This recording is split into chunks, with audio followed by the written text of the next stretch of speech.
Good morning, everybody.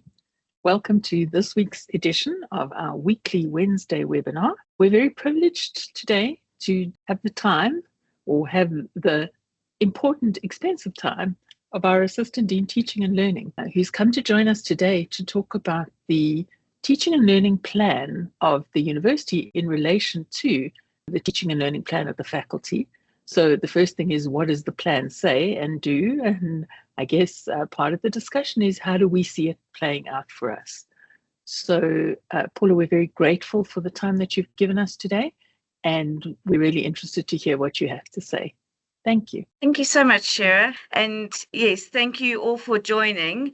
I know this doesn't necessarily sound like the most exciting topic. Johnny, I'm just going to mute you quick. So yeah, I know it might not sound like the most exciting topic, but I think it really is important for us to explore how the faculty is approaching the teaching and learning plan.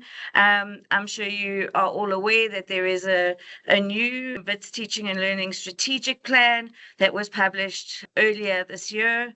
I'm trying to put the new plan into the chat, and it just didn't seem to want to do that. Okay, there we go. So for those of you who don't have it, I am sharing it at the moment. So there is the teaching and learning plan for 2025 through 2029. A little bit of background of how we got here. There was a previous teaching and learning plan that was the 2020 to 2024 plan, but that plan had to be very adaptable because COVID hit in 2020. And so things that the plan had in place shifted quite dramatically because of emergency remote online learning and all the factors of return to campus. How much do we return? How do we change our assessments to have social distancing? And I'm not going to go into the history of that. So what happened was that we then, in 2024, we did a review of what we had achieved against the strategic priorities that were in that plan. And that review document is also available. I can share it here. I would just have to find it. I didn't put it to the side. But essentially what we did was review, and we found that was actually a very difficult process because a lot of people had to go back and try and figure out what had happened in their faculty from 2020. So you'll see the new plan also builds in a monitoring and evaluation component on an annual basis. The previous plan, because of the pandemic, they also then started publishing an annual plan. So how do we cope with the pandemic? Every year there was a new plan, and that has kind of perpetuated into the new plan because it was found to be very useful to how do we break a 5-year plan down into annual increments or targets.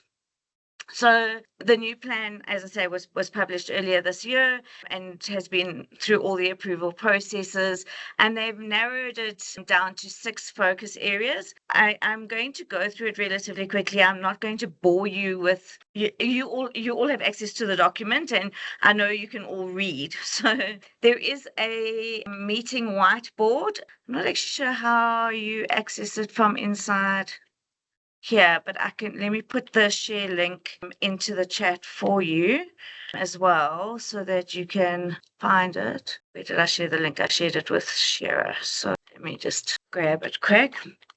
And so I didn't do a PowerPoint presentation. Those of you who know me know that I'm almost allergic to a PowerPoint presentation. Not quite, but I do like to rather have interactive engagement and resources that you can refer to going down the line.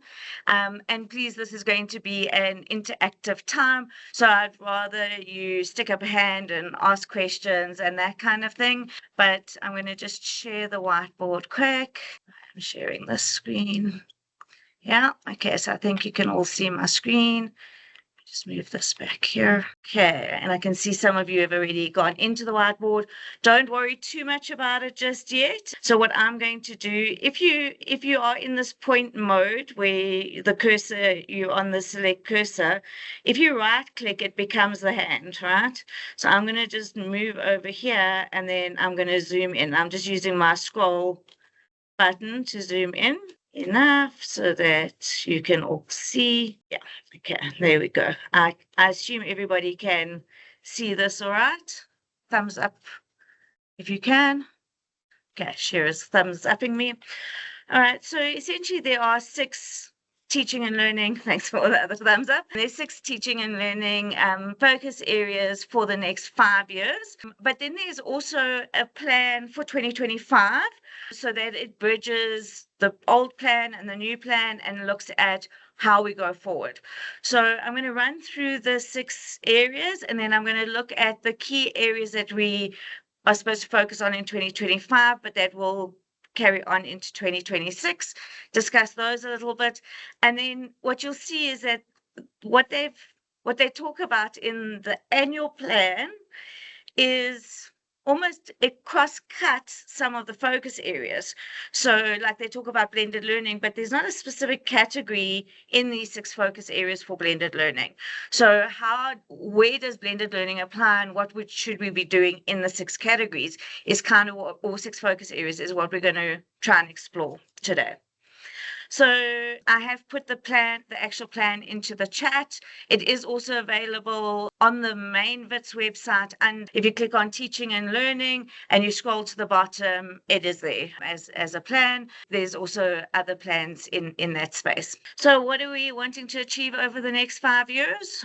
Firstly, we want to empower students as self-directed learners. And they unpack this in terms of how do we actually empower the student, give the student agency in their learning, help them advance their self-regulation abilities. So how do they balance their work, their life? How do they set their own goals, achieve those goals? What academic literacies do they have? Do they need to enhance? How do they have peer-to-peer learning opportunities? I've seen that in the digital transition of a lot of our students. They learn from their peers. Those that have less exposure to a computer learn from other students who have had more exposure, rather than necessarily coming and seeking help from lecturers on the fundamentals. But obviously, we also have digital literacy programs that fit into the gateway to success and, in our initial orientation phases. And then how do we scaffold our skill development so that they have a more intense classroom-based support at the start of their academic journey, and we can slowly reduce that support and step away a little bit as they get towards the higher years of study and become more independent and more work ready. Development of metacognitive skills, and then also work integrated learning. And with this, I think comes, how do we ensure that they are competent in the world of work when we give and have the graduate skills when they exit their programs. Then the second focus area is supporting and recognizing university teachers. And I think this is something that this entire group is passionate about. I think you wouldn't be in the weekly webinar if it wasn't a part of your almost academic DNA. And so this is really about how do we create good development opportunities for academic and support staff. I mean, support staff have a huge role in our teaching and learning, so it is comprehensive across both. Other professional development or continuous professional development, things like doing the postgraduate diploma in health sciences education, for example, or the master's program, hint, hint, nudge, nudge, those that haven't done it yet. How do we have staffing and promotion criteria that do balance out the research versus teaching and learning side, and so that they really are looking at how can they engage with deans, assistant deans, staffing and promotions to really flag the importance of teaching. Recognition through a more balanced set of events around teaching and learning, recognition when it comes to having awards at various levels. And they've done quite a bit in the last year and a half around like the VC Teaching and Learning Awards. They've expanded the number of categories. They've expanded the value. Oh, somebody is playing with my screen. Yeah. Just reducing it again so that everybody can see. Guys, can you move your mouse off the block for the moment? Just move to the side so that Yeah, there we go. Thank you. Sorry, guys and ladies, let me not be. And then, really, I think one of the important things that we often have concerns about is the balance of workload. There's a very high workload dedicated to teaching and learning with lower recognition, and we then often miss, and I think it's a big issue in health sciences, we miss opportunities to engage in research. And so that conflict between the pillars of our academic career and how do we balance the workload so that we achieve on both levels. Then the next is enhancing the environment for teaching and learning. And so this is physical and virtual spaces, and enhancing physical spaces for student engagement, the opportunities for flexible and informal learning spaces that promote things like collaboration. Are the spaces well equipped for the technology, and are they properly maintained, which I think we have also had concerns with. Then driving curriculum design for student engagement and lifelong learning. I think that is one of the things that we have very strongly prioritized in the faculty up to date. But this is really around looking at our curriculum renewal processes, having purposeful, intentional design of our curricula. So carefully considering what is in, what is out, what is the learning flow, what is the alignment between exit level outcomes, learning objectives, learning events. And so in the faculty, we've had a strong movement towards using Loop to support our understanding of our curricula. But again, it's about putting in good quality information into a system like that so that we can monitor that alignment and the purposeful design. Is it relevant to the real world? Does it accommodate the diversity of our students? Does it offer flexible learning opportunities? Consideration for throughput rates. Only about a third of students in South Africa graduate in N, so the minimum time. The majority of them take at least an extra year, if not more. So how do we make sure that our curriculum minimizes that attrition rate? I'm looking at the mode of delivery. Is it based face-to-face? Is it based online? Is it based blended? How do we bring in fully online curricula? So mode of delivery is something we should consider. Short courses and micro-credentials that are stackable, that can possibly contribute towards degree programs. Recognition of prior learning, having authentic assessment, and looking at our assessment practices in general. I know the next webinar is going to delve deeper into that, looking at active learning, so things like team-based learning, case-based learning, etc. And then also how we use student feedback to guide our decisions, but also how do the students recognize that we've used their feedback. So I think that's quite an important component, is that students feel that when they're giving us feedback on courses, that change is actually made based on what they tell us. Look, we do have to be realistic in that sometimes what a student experiences versus what's best for the course doesn't always align, but we should then also be able to give them feedback on how we perceive their concern and then engage with them further. Focus area 5 is enhancing technology to promote learning. And so obviously here, one of the big differences between the previous teaching and learning plan and this one is that Jen made a splash. So really looking at how do we use generative artificial intelligence? How do we create smart classrooms like the EZO and other spaces across campus? How do we use the learning management system? How do we explore new tools and ensure that they have relevance for teaching and learning, and that we're not just using a tool for the tool's sake, that it is again taking into consideration that intentional design, and so just playing a game at the start of a class is not necessary unless it has purpose in the context of what you're trying to achieve of your objectives for that session. Just using the technology for the sake of using the technology or as an icebreaker is not necessarily appropriate. Ensuring equitable access to the technology.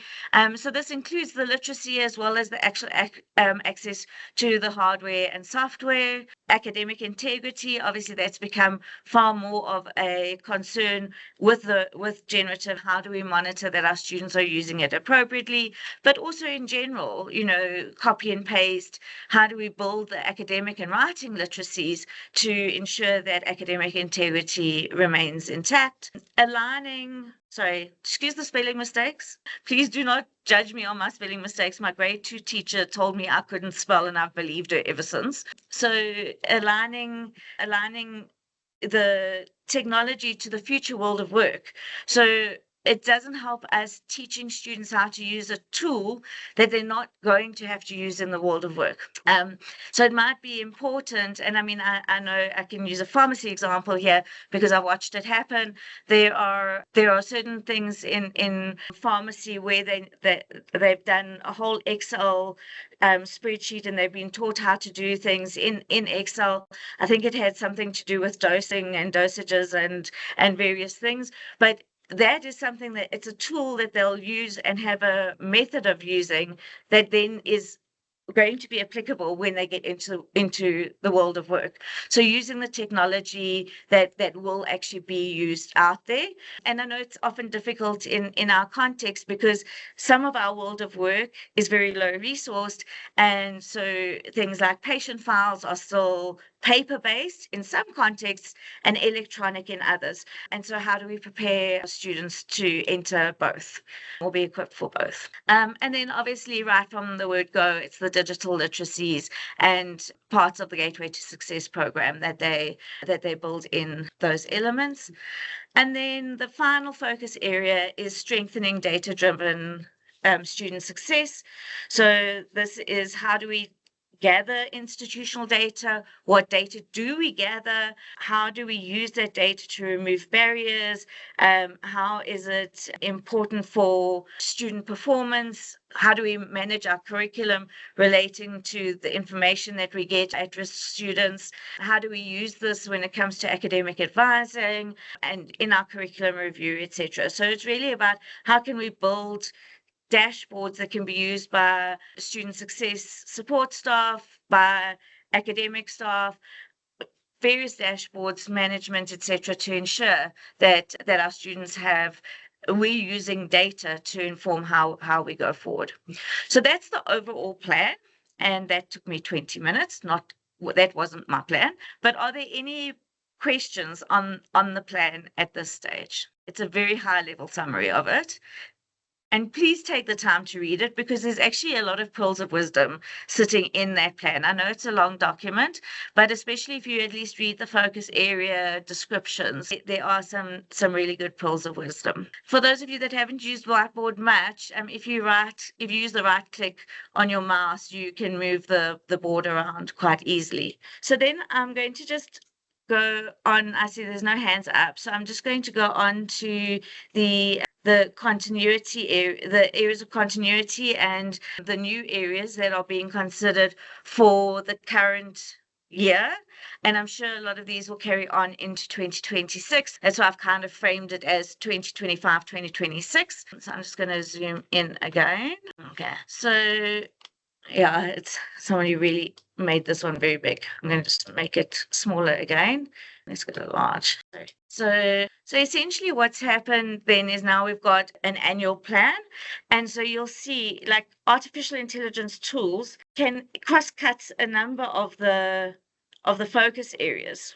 So that's why these are continuation areas, and we've now got to look at what we do as a faculty to put it into the different areas where it may be relevant. So things like academic support around AI literacy, etc. So in terms of the continuity areas, just going to move that a bit. So the first is artificial intelligence tools. And so we really want to continue our efforts and move forward to keep staff and students abreast of global and regional developments in AI. And I think this is one of the big things is shifting at a rapid rate. So you'll test a tool today and you'll think, well, it's average, and you'll come back in 3 weeks' time and there's different functionality and it's at a different level. So it is worth cycling back, because the different tools, you'll find a favorite, but the different tools create different opportunities because they are constantly growing. And through this, how do we enhance digital abilities of staff and students through the development of courses, workshops, and seminars on, as well as the academic integrity involved, so the ethical use. Then the next continuity area is blended learning. So we want to improve the design of courses offered in the blended mode with careful consideration given to technology, space, time, and pedagogy, and then CLTD and faculty teaching and learning units to provide professional development opportunities and support to facilitate this enhancement. So I think this is one of the things that the faculty spends quite a lot of time on, and I know other faculties do as well. So if there's anybody here from one of the other faculties, I'm not minimizing their contributions. But I do think that one of the things that we can do is also look at what other faculties are offering and combine our initiatives. So assessment, learning, and academic integrity, so that here continue prioritizing the development of more diverse and flexible assessment methods. So this will be delved into a little bit deeper in the next session. How do our assessment methods reflect real-world skills and the learning outcomes? And then faculty must ensure that feedback is given to students timeously so that they can really learn from the input. And I think this often happens across the institution where students get their marks back and the feedback back after they could actually have remediated and improved those concepts. All right.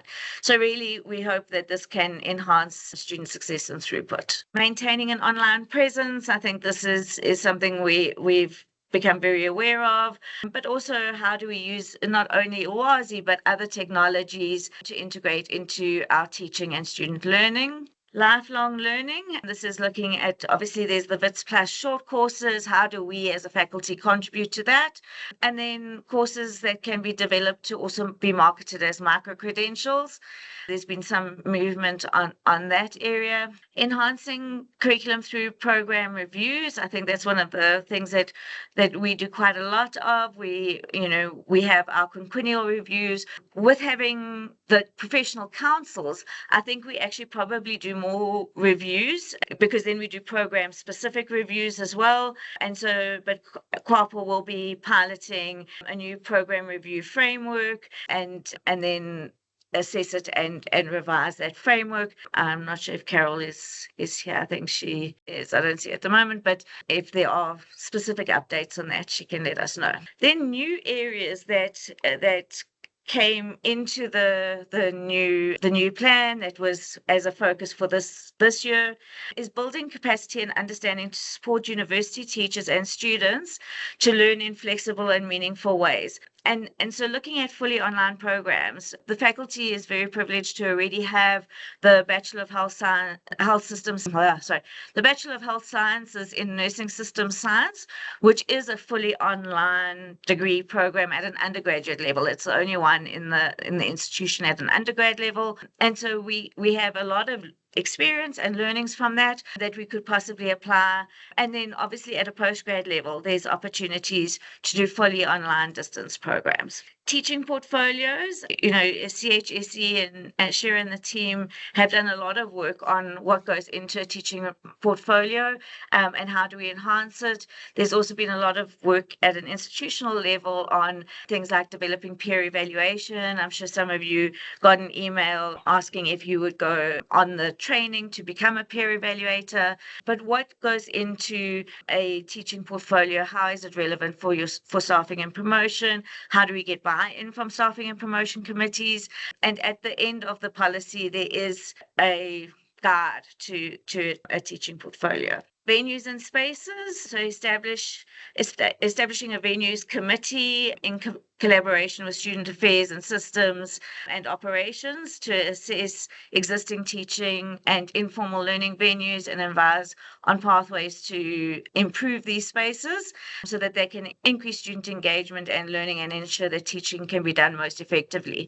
So from a faculty level, what you'll start seeing is that, and this was student driven, there will be posters that will start to be placed in various venues of a form where students can submit concerns or things that are not working in a venue. So often they see things that we don't see. One of the comments was that one of the teaching rooms, the data projector is slightly skewed, so it irritates them because and it's a very easy fix, but they didn't know how to report it or who to report it to. So that form will go up quite soon. Sorry, wrong mouse click. And then evaluations of student experience. I think we've all had a lot of updates on the advancements with Blue Explorers and how we apply this to clinical teaching as well. One of the big concerns is the student response rate. And so one of the big drives has been, how do we create new ways to ensure increased response rate to the student evaluations? And so some of the suggestions were pop-ups in Owazi, QR codes, etc. But it really a lot comes down to also staff advocating, getting student reps to advocate to actually complete the evaluations. And it's really important to ensure that feedback loop so that the students see the value of completing the evaluations, because they can see that their input has had some impact. And sometimes the impact isn't to them, it's to the next group of students. So how do we build the feedback loop that really works? And then finally, the annual monitoring reports. And so one of the things that has been added to this teaching and learning plan, and that's why this one's called a strategic plan rather than just a plan, because we really felt as an institution, when I say we, it's the royal we, not just me, that it's important that we have ways of tracking and monitoring how we fare against the 6 focus areas.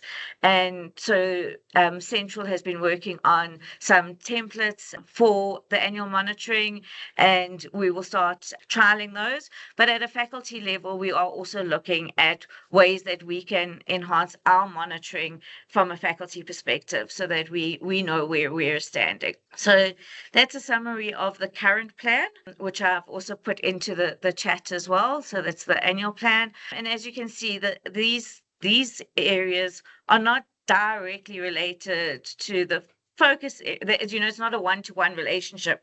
This fits into this focus area. The generative AI component fits into more than one area. How do we put it into the curriculum? How do we equip the students? How do we enhance the academic integrity? How do we use it in assessment? How do we train and develop academics in order to be able to use generative AI and optimally use it? So you can see it almost cross-cuts the majority of the focus areas. How does AI give us data so that we can understand our student population better? And how does it help us process it? So there's a lot of opportunities within each of these bits that can then align into the 6 focus areas. Are there any questions at this point? Because we're now half an hour in. Sure. Either everybody has logged in and gone away to do something else, or I've made it very clear what's going on. Okay. Make sure. So what are we doing as a faculty?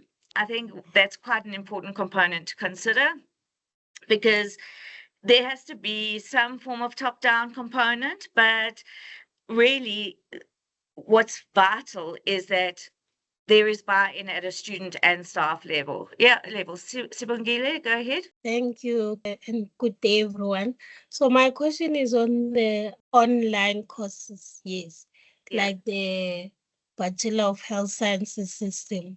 So this plan, the strategic plan, is it going to include more online courses, or just going to stick on improving the one that has been established? And does everyone qualify for all these online courses? Do they benefit all this? Who do they benefit actually? That's my question. So I think that's an excellent question. So the Bachelor of Health System Science Nursing Systems, the Bachelor of Health Sciences Nursing System Science was developed particularly to target diploma and certificate graduated nurse practitioners, to allow them access to doing higher degrees, because they don't come out with an NQF level 7, so they needed a bridge. So it is a 3-year degree, and if they've got some of their prior learning is recognized, so they might be able to enter at second year. And what it does is it works on a carousel system. So different modules are offered on 6 to 7 week cycles. And then on the start of the 8th week, there's a new cycle that begins, and students actually enroll per module, and they have to collect their modules before they can graduate. So they have to have done the full complement. They can't move from year 1 to year 2 without finishing all the year 1 courses. They can't. So there's progression components. They have to do a final capstone assessments. There's 3 courses or 3 modules that are capstone, which are essentially the large part of the exit requirement, and that integrates information across the years of study. So what it does mean for a student coming into a program like that, because yes, we can create new programs. It takes a lot of work, but we can create new programs that use this fully distance, fully remote strategy. And what it allows is that if a student has some other major work event, they're going on a different, like a conference or something like that, they don't have to enroll in the next module. They can also take 1 or 2 modules at a time. And so it allows for a work-study balance to a large degree. And that's part of the reason why having these fully remote carousel type processes works. It's a model that's used worldwide. And with that, there's also the opportunity to expand our borders. So it doesn't necessarily have to be somebody who's is Gauteng based that can attend this course. Somebody from Cape Town, somebody from Botswana. So it allows us to expand our footprint when we have these fully distance online courses. They are accredited with a CHE differently. So they are not accredited as a contact course, the way the majority of our courses are accredited. They are accredited separately as a fully distance course. So they are considered distance. Now, there's a very big process going on at the moment, which I won't go into the details of. Some of you have been involved, where we are trying to apply to be able to accredit more courses in the fully distance mode. We as a faculty already have plans for one of our postgraduate courses to go fully remote, or fully in distance mode of delivery. So we are in process, and yes, there are opportunities.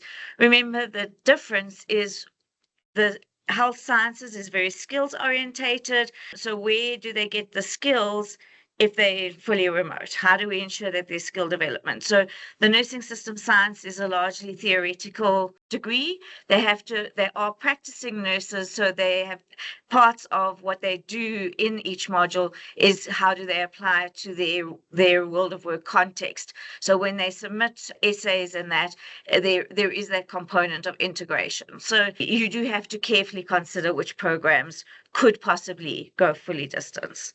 Does that help? Yes, thank you very much. Okay, no problem. Anybody else have any other questions? Okay, so I was basically discussing what is our faculty approach. And so from a faculty perspective, because we don't want to, we have a very large footprint as a faculty. So what we've done is, as part of the Faculty Teaching and Learning Committee, we have created a working group that will be a long-term work group that looks at the teaching and learning plan.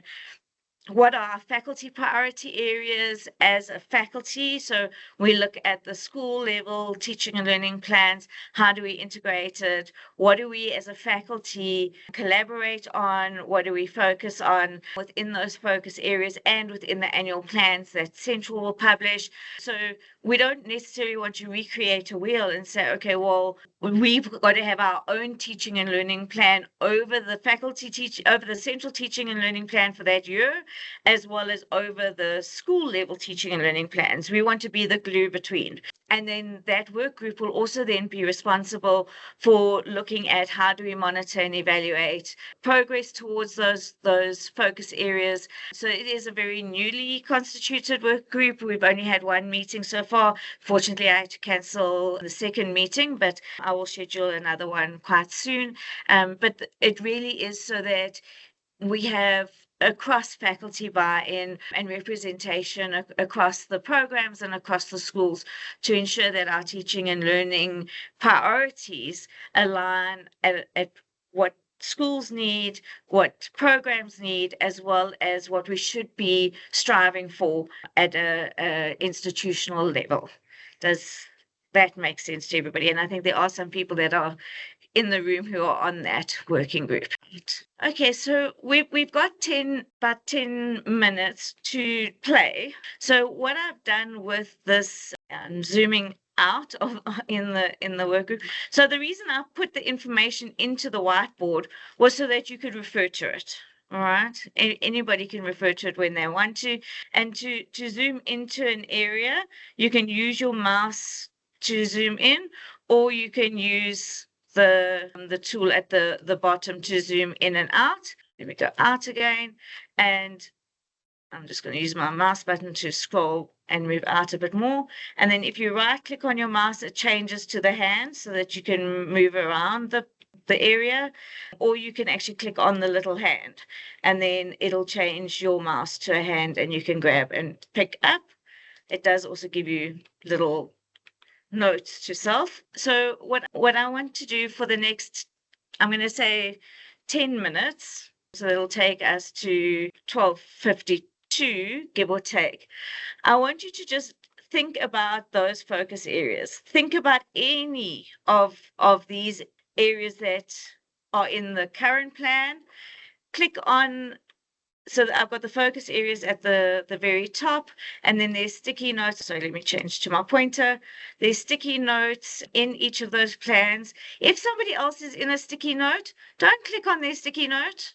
Click on a different sticky note, but you can then type into the sticky note what you think of these continuity areas would fit and what we should be doing as a faculty in any of those areas. So I'm not going to do breakout rooms. I thought I might, but I think it's just easier if everybody just picks a spot. I'm going to go out of that sticky note so that somebody else could take it.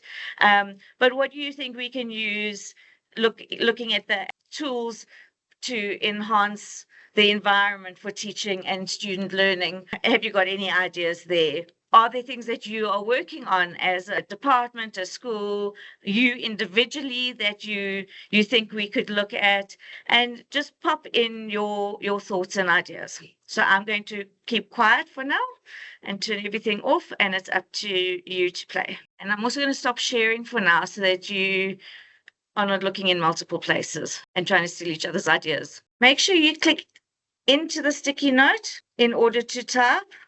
So when you click into the sticky note, you should then be able to click and type in that sticky note as opposed to on it, over the top of it. If you end up moving blocks around, don't stress about it. We'll tidy up afterwards. Okay, everybody, I see the timer has counted down to 0. I'm not going to restart it because we have 6 minutes left. Let me just share the screen again. There's been some really beneficial engagement. I see nobody is really willing to go down the data-driven success one, but that's okay. Let me move over. Does anybody want to talk to what they've put in? Or does anybody have any comments on like how their thinking process worked when trying to match these elements together? Everybody's still playing, which I think is fun. I would really like this to be populated as much as possible. And I mean, I have shared the link in here, so you can always come back later as well to add, because I think this will create a really good framework for the teaching and learning plan work group of the Faculty Teaching and Learning Committee. So I can see some nice examples in here already. So thank you. So So Gavin has put integrate explicit self-directed learning skills into course outcomes.